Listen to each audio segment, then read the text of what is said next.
Five, 3, 2, 1. You are now listening to TDL on silverandblackpride.com. This play used to be run with Henry Ruggs, and we got Darren Waller on the choice route, Hunter Renfrow on the shallow. But I want you guys to watch Tyrann Mathieu here, okay? God, you see the ball is out here. He's breaking on the ball. I think if he got a little closer.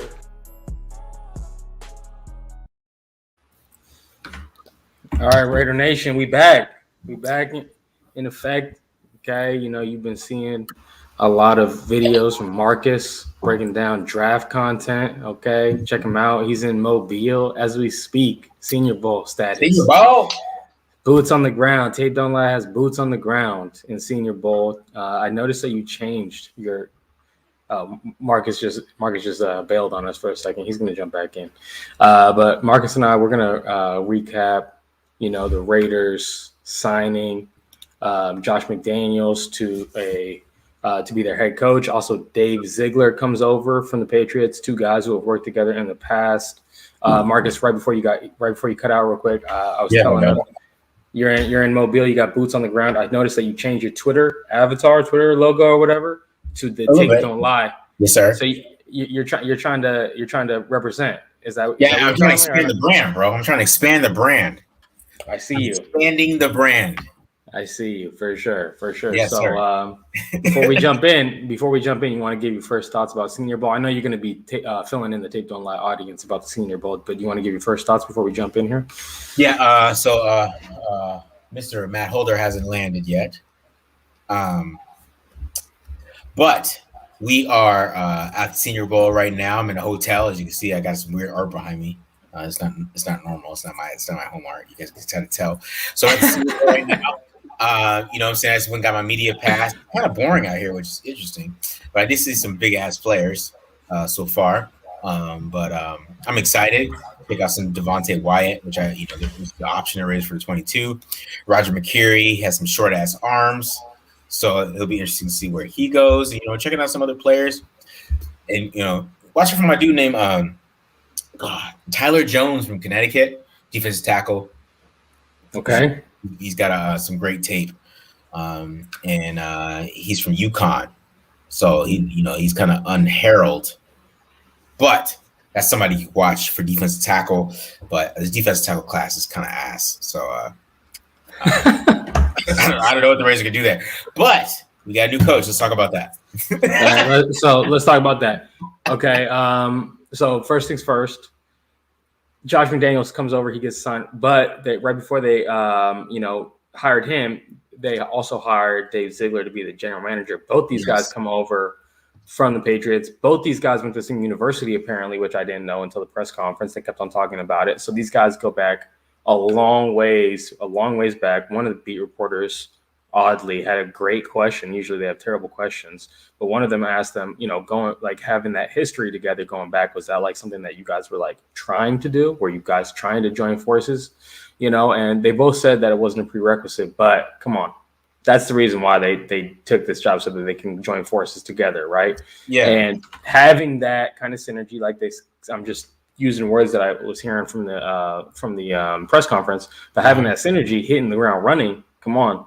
That's huge, right? And I think also for Josh McDaniels, him seeing what this team was on the brink of doing last year, with all the tumultuous, things going on, I think he's super excited to come in. He probably thinks he can just do a couple of tweaks and this team is going to be rolling, So I think that the combination is probably the sum. The sum is greater than its parts. It's not just about Josh McDaniels. It's about these two guys together, Ziegler, Josh McDaniels, joining forces. What do you think? Yeah, I think that's a big deal, them joining forces and having some kind of continuity with each other, and that can continue to go forward. The best part was, Ziegler is going to make the final decisions. It's not going to be up to Josh McDaniels. We saw Josh McDaniels in Denver. He was the final decision maker, and he made some good ones. So, trading Brandon Marshall, kind of starting that Jay Cutler beef by trying to bring Matt Castle over, which then caused Jay Cutler to get pissed and demand a trade. And I don't want to play for you because you want to bring Matt Castle for me. So, just him having that type of self-awareness and understanding that maybe he shouldn't be in control and he should just coach is a good thing too. I thought that was probably the best part of the press conference, kind of him talking about how he has more self-awareness to know that he might have handled things incorrectly the first time, but trying to be too Belichick and just being more himself. So I really did appreciate that. But you know what I'm saying, that combination is perfect. Him and Dave Ziegler working together, knowing what Ziegler knowing what he wants is going to be the big deal with this, right? He's going to know what type of player he wants. He's going to know what type of player he wants to bring in. And I think it's going to help out a lot. There's not going to be as much listening to coaches, which is part of the Raiders regime, which is part of my problem with Mayock. You know, it's kind of weird because I love Mayock on TV because he scouts like a coach. But when you actually scout like a coach, when you're actually dealing with like NFL players, that's how you pick Cleveland Farrell. So, okay, it's true. it's how that works. So, just having somebody that thinks like a GM, because GMs always think about the future. They don't think about coaches think about now. Right. And just having a GM that has that type of thought process works. I completely agree with that. I mean, also, a GM listening to the coach's input is one thing, but I think that, Mike Mayock, he was a brand new GM. He wasn't a real GM. He was a TV GM for a long time. Yeah. He's a brand new GM. He was listening to the coaches who have been in the NFL. Unfortunately, one of those coaches was Paul Gunther that he was listening to, which, he's looking back on that and probably kicking himself because I guarantee you he wanted someone else. What did he say? He wanted Devin White or something, right? Yeah. So, he's kicking himself thinking like, man, I should have just gone with my gut. Like, screw Paul Gunther, come on. Whereas now, at least with Ziegler and Josh McDaniels, like, it's not going to be so much like the GM can't trust the head coach or, like it's going to be good there on those fronts. And I agree that it is awesome that Ziegler is going to have the final say. The other thing I want to talk about is how candid Josh McDaniels was about like his first try as a head coach and how like that didn't work. And like, he was like, really, I was surprised to see him like volunteer. Like no one asked him the question. He just got out in front of it immediately. Part of his introductory statement, right? He was talking about things that he's learned about how it's not just about the X's and O's, it's about building relationships with people and things like that, right? So I thought that was a cool thing to hear, to see. What do you think about like, because to me, that's not the question. You're going to do an incredible job. I already know this offseason and then next year, as long as Josh McDaniels is the coach, you're going to do an incredible job breaking down the X's and O's, and you're going to show Raider Nation this guy is a genius when it comes to football on the offensive side. Okay, you're going to show him. Okay, but that's not what Raider Nation is concerned about. Raider Nation is concerned about the person, not really the Josh McDaniels, Patriots, X's and O's, Mac Jones had a great year, incredible. Like they know what they're doing. Okay, but what about the person, Josh McDaniels? Like, is this going to be a guy who can be a leader for an entire group of, entire football team, not just the offensive play caller, Yeah, that's going to be the part of him where he has to try to adjust, because even the Broncos players, you talk about the I Am Athlete episodes, like DJ Williams and Brandon Marshall, they praise him a lot. Yes, they did. Right, they praise him a lot for like how much like preparation they had and how prepared they were. They even talk about like if we listened to him, we would have won more, right? So I think that he has to be more personable to get people to buy in, right? Because this going from Gruden to Josh McDaniels is like a totally different type of thing. We talk about Rich Gannon going in there and like, being the top leader. But yeah, Rich Gannon had to go in there and like lead where John Gruden wouldn't, right? And that's not the quarterback's job.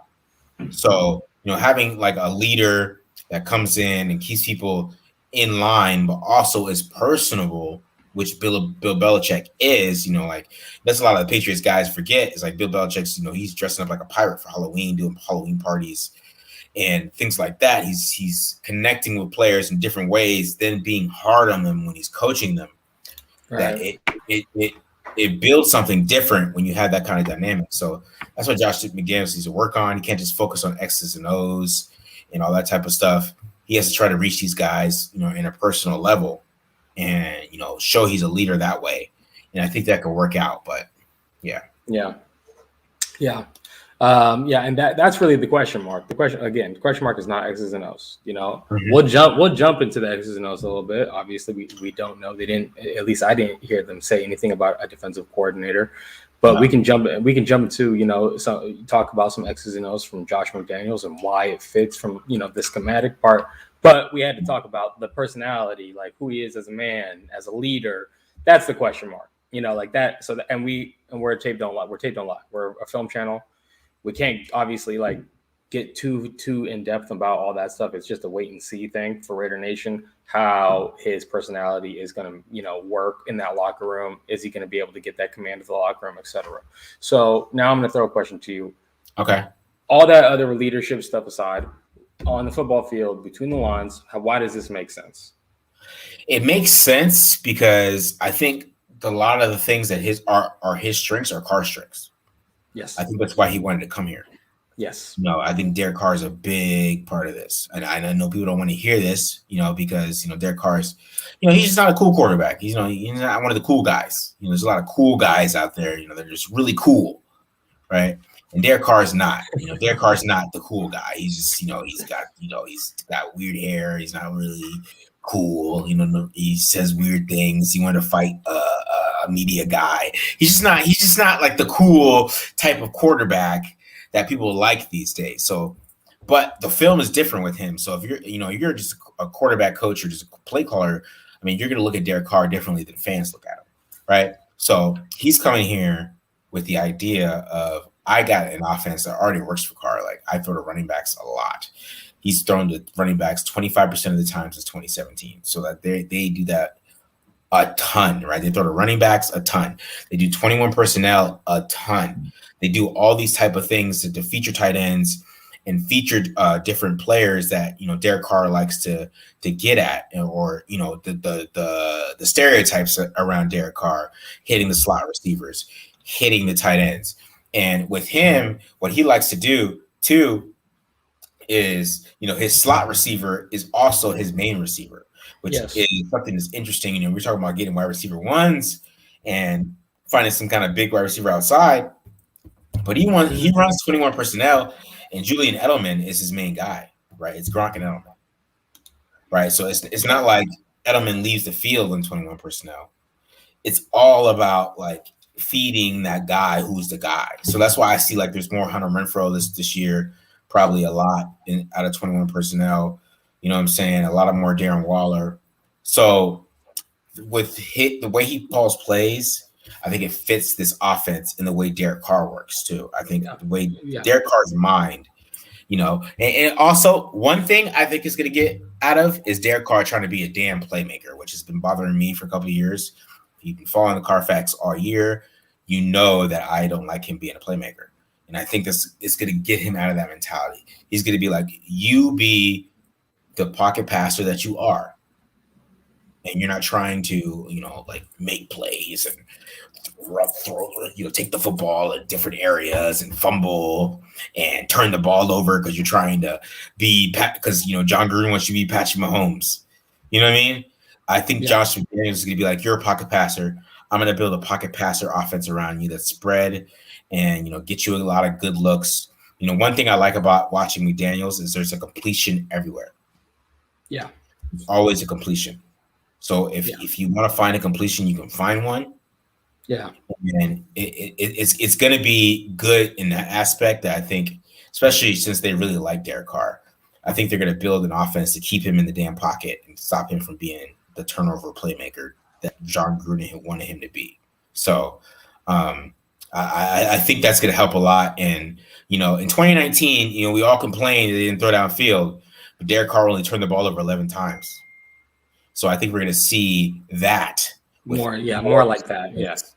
With him playing with the confidence that he played with this year, but in a more offense that fits his skill set.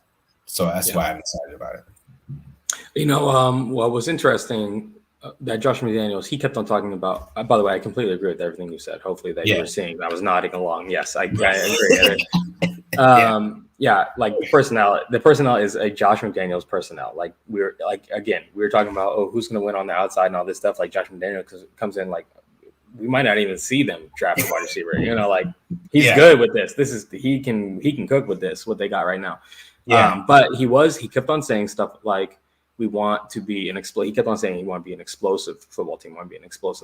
So, I think that some of those explosive plays come when you do have that completion. Maybe it is a check down, but you have a guy out there who makes a guy miss, right? Mm-hmm. So I think maybe getting some guys, it might not be necessarily like a emphasis on speed, but an emphasis on guys who can make you miss, guys who are elusive in space might be more of the emphasis than just raw speed down the field. So I think that's going to be interesting because, like you're saying, there is a completion everywhere in this offense. Yeah. He's an incredible play caller. It's a step up. It's a step up from Gruden play caller for sure. And if there is a completion everywhere, it's going to be down to like the back or, a wide receiver on a drag route, making a guy miss and being explosive like that. Right. So they are going to add pieces to this offense. Don't get me wrong. They will add pieces to this offense. It's going to be interesting to see how Josh McDaniels carries go, because if we've seen the past few years for the Patriots, they've had a running back by committee. They really haven't had like a lead back. Like if you're a fantasy owner, owning a Patriots back, you see like as soon as you think you got the guy who's the workhorse, like they just go find another guy immediately, like inside the season, within like a few games. So Josh Jacobs' deployment, that'll be interesting. I think Jalen Richard definitely makes this roster. That is Josh McDaniels' guy for sure. But Kenny and Drake, I think that's a wild card. That's an interesting thing. I mean, it does fit because Kenny and Drake catches the ball out of the backfield. But I think there's enough pieces here for Josh Daniels to really hit the ground running without making like too many sweeping changes. So anything else you want to add about, McDaniel's scheme, play calling, anything else you want to talk about? Yeah, I think the scheme is interesting because, it's a lot of 21 personnel, which kind of caught me off guard. But man, you run a lot of 21, but it's different how he runs 21. So it all depends on how he feels about Carr, because there's two offenses that kind of he ran, right?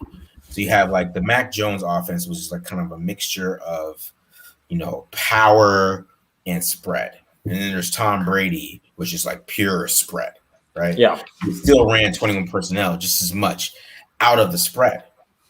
Yeah. Right, out of the spread offense, they just they had James White out there. They had like, whatever running backs they had at the time, Deion Lewis, those type of guys weren't really like true running backs where you just a bunch of times. So it's gonna be interesting. It all depends on how he feels about Carr, and if he was trying to trade for Carr last year, which some of the reports are, I feel like they're gonna go full spread.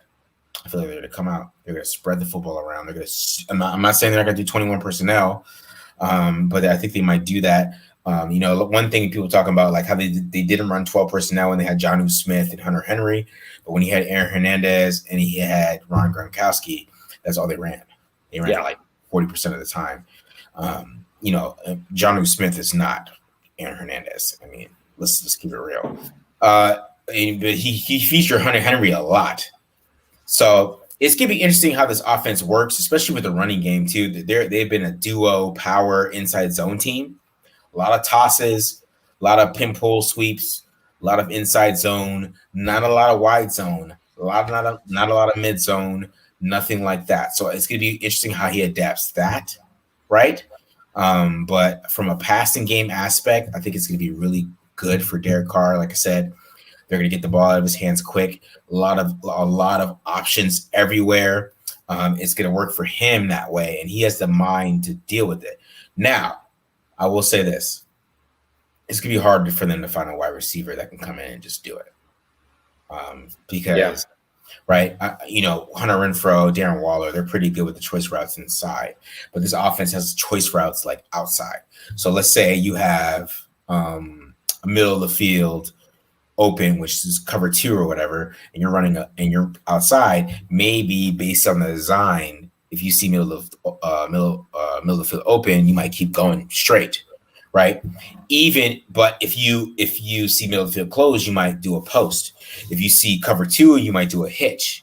So there's 3 options on some of these outside routes. So if you bring a young guy in, it's gonna be We've seen it with their Patriots young wide receivers, right? Like these guys have struggled, right? Yeah, the young wide receivers that come in the Patriots, they struggle because how the offense is designed, right? Yeah. It's not, choice route from the inside is different than an outside because outside you got to read, like you're reading like a safety and a corner, right? Because the corner, if you're in a safety and the corner stops, then you have to, stop and do that, whatever, hitch or whatever, right? And that's where the difficulty comes from a lot of these wide receivers that are young. They struggle with that type of thing. So, and what you're talking about are their conversion routes, right? So you are reading the defense structure and then you're deciding on what your route you're running. That's different than running a choice route and just running based off the leverage. Like the choice route is if he's inside, you run outside. If he's outside, you run inside. Okay. Yeah. You're not scanning the entire field and finding out where the safety is. So on these conversion routes, yes, the wide receivers are running down the field, IDing the safeties, and then like you're saying, they're running a corner versus cover 2 and they're running a stop versus cover 3 or whatever it is, right? Whatever. Yeah. So these conversion routes are very difficult for young wide receivers to play. You're telling me that John Gruden didn't have conversion routes on the outside in his offense? Okay. He did not have conversion routes at all. And you see how bad Brian Edwards took a little bit to pick up his offense. He's still struggling in year 2. Yeah. So imagine, that's why they always have veterans outside, like the Brandon LaFell's. The Brandon LaFell's, Brandon Lloyd's, the Randy Moss's, the veterans are outside, and they could put a young guy inside, like a Jacoby Myers, because the inside for them is not as detailed as the outside dog. The outside for the, Mark Schofield is awesome. Shout out Mark Schofield. I go and read all his articles. He's from Boston, a big Patriots guy, big breakdowns. And, he has a lot of their playbook on Google, you know what I'm saying? If you Google Patriots playbooks and stuff, and bro, there's a lot of conversion routes outside, and you have to have some super smart wide receivers to do it. So that's the difficulty of it. Like you just can't trap somebody, right? Yeah. That's why, I was mentioning this earlier. Like I think they should trade for Brandon Cooks. Brandon Cooks, right? He's been in the Patriots offense. He played in the 2017. He's been in the Texans 2020 and 2021. Patriots offense, same offense. Same offense. Yeah. Bill O'Brien, same offense. That's somebody they should look at. Who's going to be cheaper than Devontae Adams, right? It's cap hit. You could probably give him a little cash. Mark Davis got some cash now. Give him a little cash. Drop his cap hit. His cap at $60 million. Maybe drop it to like 10 or something, right? His base is 12. You get him. You bring him in, then he can help some of the young guys understand the system. He knows the system already, and you got a 1,000-yard receiver with like 8 different quarterbacks. Yeah. So I think they have to look at something like that where they can find somebody outside that has played in the system and has some kind of familiarity, because if they go with the wide receiver, right? I see somebody say about Will Fuller. That's Will Fuller, yeah. Yeah, Will Fuller's going. Yeah. Somebody like that has played in this Patriot system that understands those choice routes outside, because not choice routes, conversion routes outside, because it's difficult, man. I mean, how many teams really in today's NFL run conversion routes outside? Not a lot of teams do that. So that's why once I figured that out, I'm like, oh, that's why N'Keal Harry, the Josh Birds, a lot of those guys are flaming out because they don't have to think like that. But Mechie, I see EC Everett. Mechie is a guy that I would take in the second round that can come in because he's Bill O'Brien, right? I've had a couple of people are asking about DJ Chark too. I don't know about DJ Chark. I mean, he's a beast. He's a beast. Yeah, he's a beast, but it's what I'm saying. It's more about like how difficult it is for these outside guys. The head up. That's what this is played. That's why Aguilar did just fine last year. Right? Yeah, he went up there. McDaniels, you need a veteran. Aguilar, you bring Aguilar back. I watched some tape, man. He's still getting open. But you bring Aguilar back, or somebody like that, or you bring a veteran and you draft somebody. You have to have somebody that can teach the young guy these routes outside. You have to have somebody there, because if you don't, it's going to be a problem for that outside guy. He needs somebody that has been in the Patriot system a while that can come in and teach him these routes. Yeah, because Waller and Renfrow are going to be great. It's just outside. They got to have somebody You know, because I see people talk about Chris Olive. If they bring in a Chris Olive, they have to have somebody teach him this shit because it's not somebody you could just come out there and just start running routes. You know what I mean? And just it's not that type of offense. Or Derek Carr's to throw a pick when he expect you to do a hitch and then you're running a go. Yeah, right. Ought to be mad. So, you know, it has to be somebody that is a type of veteran that understands things. He has to understand these offenses. He has to understand what's going on. That's my thing. Yeah. Well, I do think that, though, like what you're saying, there are iterations of this offense around the league. You know, that's like the benefit of hiring a Josh McDaniels because, like, offensive coordinators have come and gone, you know, from this kind of coaching tree or whatever that they have. Obviously not always very successful. That's like the biggest concern about Patriots, you know, assistant coaches or whatever. But there's going to be enough players around the league who have played in a system like this, you know, obviously not all of the wide receivers, but there's going to be a good crop of them where they're going to be like, oh, yeah, he's played in Houston. He knows this playbook or whatever it is, you know. Then I think that, that's a great point. I did not know that about this offense, but that is a great point. You got to have. It's so complex. Like this is one of the most complex offenses I've learned. Like, I'm nervous because if they bring in a Patriots I'm gonna have to I'm gonna have to go get a master's degree in defense to break down. That's how I feel about this offense, man. Wait, you have a go, a post, and a hitch in a deep corner. Like a deep comeback off the same route, like that's a lot of thought process. Like, there's a lot going on there, right? And you're like, okay, this is cover 2. I gotta do a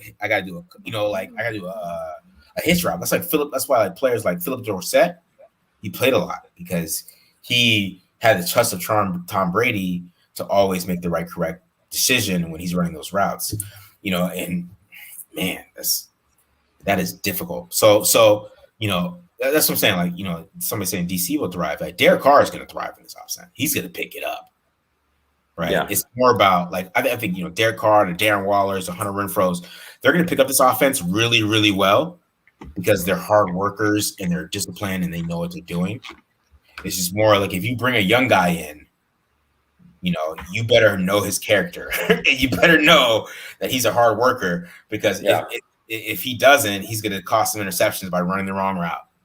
And you know, so, but it's I mean, I think we're you guys are in for a treat, Tape Don't Lie audience, because this is gonna be a really fun, like this is gonna be a lot about scheme going forward here. You know, like this is for the film. They might listen to our game plans, dog. They might listen to our game plans.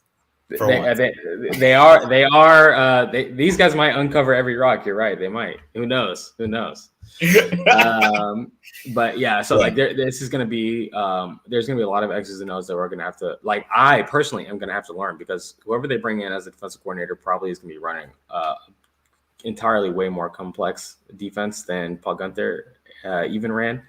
And Paul Guenther had a complex defense, you know, and obviously it's going to be light years ahead of Gus Bradley's defense. So I'm going to have to learn a lot of football. You're learning football right now. You know, I'm antsy. I need to know who this defensive coordinator is because I need to figure out. I'm trying to figure out because the way I do it is I'll go find off like, okay, he's the defensive coordinator. Who did he coach under? And I'll go through all the playbooks that are online and I'll see if I can find like his defensive coordinator's playbook or, you know, something like that. So I can, you know, like kind of get an idea about it. You know, people are asking who he picks up as DC. I'm not too tapped into this process. You mentioned a couple names that I wasn't familiar with. You know, I'm not sure Brian Flores is under consideration. Sounds like Patrick Graham is going to stick around with the Giants, that they like him there, which sucks for us because I'd be over the moon if we got Patrick Graham. Mm-hmm. You know, who else is maybe potentially a defensive coordinator candidate here?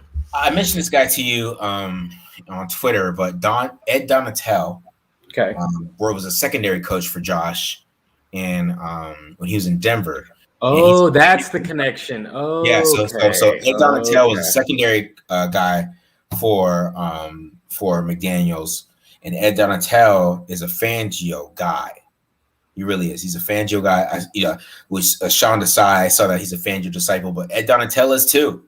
You know, I don't know if they bring Ed Donatel and Desai together, because all those guys are all on the same tree. Like, you know, Donatel went to the Bears with Fangio too, where Desai comes from, where all those guys come from, right? So that could be a huge reunion too. I mean, McDaniels might be able to get Fangio too. I don't know. You know, it's he has connections to all those guys. He has connections to Desai. He has connections to Donatel. He has connections to Fangio. Now, of course, there's like Gerard Mayos. I don't think they hired Brian Flores. I think Flores kind of. I feel like he's gonna go back to the Patriots because that's the only place he ever had a job. So I don't know how much he's gonna be. They need it too because now Belichick's gonna be focused on the offensive side of the ball, so he needs Flores. I know. Yeah, he's the coordinator. He's the offensive coordinator now. Right. But he might hold on to Brian. You never know. You never know there. But defensive coordinator is going to be interesting. Donatel, you're telling me he's a Fangio guy right now. The Fangio stuff is the most successful defense across football. Bengals are running that right now. A lot of people are talking about Bengals defense, So like the scheme in itself is the most successful scheme. The majority of like good defenses seem to be using some kind of cover six, Vic Fangio, split field safety kind of stuff. Yeah. Staley's doing that with the Chargers. Fangio, obviously, Donatel, a numero with the Bengals. So we're seeing a lot of good defenses run this stuff.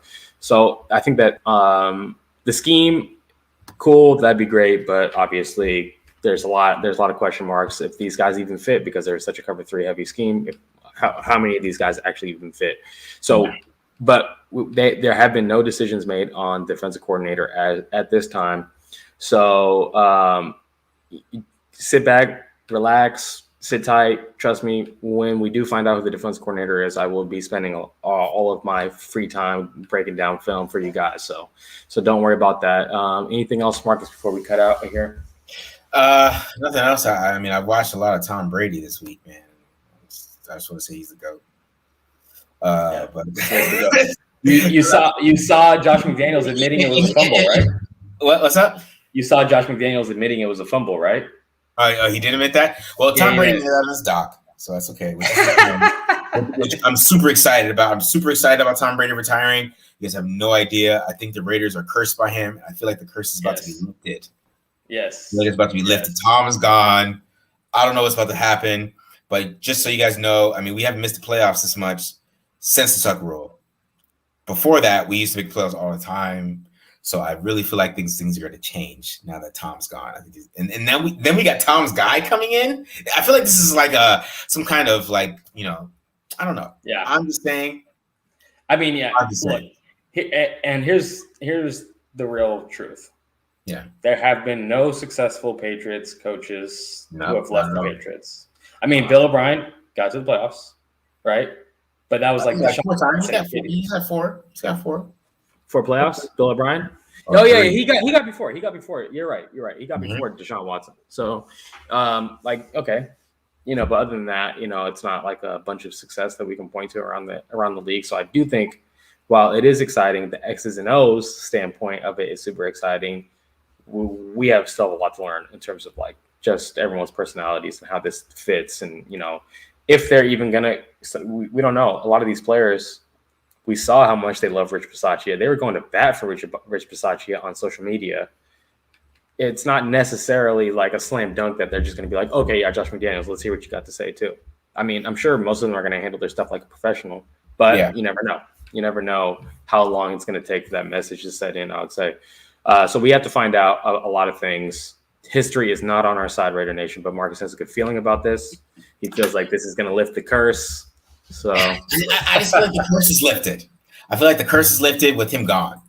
So there's no more broken legs. Nobody getting drunk driving, killing somebody. Nobody being racist and having racist emails. No more. I don't know, whatever the hell happened. No more 5 interceptions from our elite quarterback in a Super Bowl. It's just a whole bunch of stuff that that's just happened since then. So no more coaches punching another coach. No more coaches punching another coach. No more. What else happened? I don't know. No more taking Jamarcus Russell. Yeah, right. It's we might have better draft picks after this. I think so. A whole bunch of things might change, but that that's just a theory of mine. I might be crazy, but I do think that with Josh McDaniels coming in, I think it's going to set a standard of preparation. I think a lot of these players who, take detail serious are going to stay, and the ones that don't are going to go. And that's basically how it is. If you don't take detail serious, you're out there partying on the strip, partying on the strip. Hopefully some people get the message. Yes. right? Or doing whatever you do, you're gonna get cut. I mean, that's basically how I think this kind of is how it's gonna go. I feel like that's how Mark Davis wanted to look for a hire, some serious football guys that aren't gonna play with Damon Arnett having 4 accidents in a month. They're not gonna play with Nate. We don't know what's gonna happen with Nate Hobbs. Keyshawn Nixon plays special teams and he plays slot pretty damn well. So Nate Hobbs has to get his stuff together and show this regime that he takes this stuff serious. So mature enough, yeah, for sure. I agree. I agree with that. I think it's going to be a lot more structured. Yeah. But that's going to be the fine line that they have to do, because I think you said this. I don't know if you said this on a podcast, but you said this to me for sure. Where you said the Patriots coaches come in and they just try to be hard asses, right? And it's like no fun and everything like that. And then the team like mutinies on them. And they're like, nah, this sucks, right? So there's like that fine line as to, but I agree, the structure is going to be there. The discipline is going to be there. Hopefully Josh McDaniels being lockstep with Ziegler, that also helps out that as well. All right. One last thing I would say. Yeah. I think with the discipline thing is just like, a lot of NFL players can't take tough coaching. They just can't. They have egos. So, I talk about Darrelle Revis. He hated it in the Patriots because, he's Darrelle Revis. Like, when you get to come here, I'm Darrelle Revis. And then some other guys, they love it because they take good coaching. So, and I think these guys are young. I think they're going to take good coaching. And yes. As a person who worked in schools, worked with high schoolers, I can tell you that it's a lot different than when we grew up and, coaches yelled at us and all that stuff. Okay. It's a lot different. Yes. And a lot of kids are going through a lot of life without ever being yelled at. And then when they get to the pros, then they start getting yelled at and they're like, what's going on here? So I agree that, some players have a hard time accepting some hard coaching for sure. And I think that's the point of Ziegler being there. Is it's not just identifying talent, it's identifying if this person actually fits, that's just as important as if he's fast and if he's big. Like, is he actually just going to come in here and put his head down and work hard and take coaching, or is he just a big, strong, fast, athletic guy who's not coachable? And then that's worthless at that point, right? Exactly. So that's the point of Ziegler being there. And so I am optimistic about the talent level improving on this team for sure across the board. All right, Raider Nation, that's it from us. If you tuned in and you're like, oh man, there was no film breakdown, guess what? We got tons of film breakdowns on the channel right now. Marcus has been cranking out, draft stuff. I just put out the Raiders' first half defense against the Bengals. They're going to the Super Bowl. Bengals are going to the Super Bowl. So I'm guessing this is probably going to get some good hits for us, Marcus. So take note of that. But yeah, guys, go over, just follow the next video in this chain here, and keep on watching our film breakdowns. We're going to get back at you. Marcus, you want to tell us some of your plans? You and Matt, you guys have any live streams? So me and Matt, we're going to be out here. We're probably going to do a show tomorrow. Probably do a show after every practice. I don't know about Thursday because I'm leaving town. So we're probably going to do a show tomorrow after practice. Probably do one Wednesday after practice. I'm looking at the defense tackles. I'm looking at the corners. Defense tackle class is kind of weak. But as long as, Devontae Wyatt's there at 22 and they want to take him, go ahead and do that. But I'm looking at the corners too. There's a great corner class. This is awesome. Great corner class. Yes, probably one of the best corner classes that we'll see in a long time. They're gonna have the choice at like a really good corner at 22. Like people are showing me, like I watched Andrew Booth and people are telling me that there's like 3 guys better than him. I'm like, that's not possible. How could there be 3 guys better than this guy? Like I watched Roger McCreary and people are killing him for his arm length. And I watched this tape. I'm like, God damn, like that dude's fantastic, sick, right? Yeah. And Armand Gardner has the longest arms I've ever seen in a corner in my life. I know there's so many corners. It's crazy. The Elam kid, also from Florida. Yeah, it's wild. It's wild. Yeah, it's wild, man. It's wild. So guys, keep an eye out. Marcus, Matt, they're going to be holding it down from Mobile, going live after practice, giving you some of their thoughts. If you're a draftnik, even if you're not even a Raiders fan, if you know friends who are just like super into the draft but they're not Raiders fans, tell them to come to the Tape Down Live Film channel. This offseason, we're going to be super in depth. Marcus, Matt, and myself, as much as I'll be able to do. We'll be doing giving you some draft content. So stay tuned for that, Raider Nation. Other than that, we out. Later.